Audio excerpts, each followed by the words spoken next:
El Instituto de Biocomputación y Física de Sistemas Complejos y el Instituto Tecnológico de Aragón han presentado Piregrid, una nueva nube que agiliza la computación de datos de las empresas. Es un proyecto de cooperación transfronteriza entre España y Francia. Esta plataforma da acceso a una potente infraestructura de cálculo de la que se pueden beneficiar tanto grandes compañías como pymes.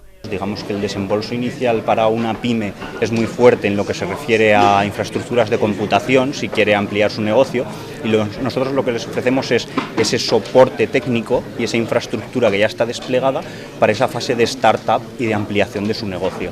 Más adelante ellos ya pueden decidir si ponerlo en producción, si les merece la pena a nivel ya de otro tipo de servicios que se encuentran ahí en el mercado. Pero nosotros les servimos de apoyo y de ayuda en ese inicio.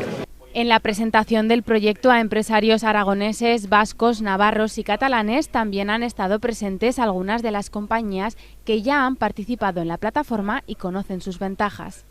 Nos permite, prácticamente todo el cálculo matemático traspasarlo a la vida real, ¿no? Para comunicar máquinas industriales y llegar a optimizaciones con muy altos rendimientos, ¿no? de corte, ¿no?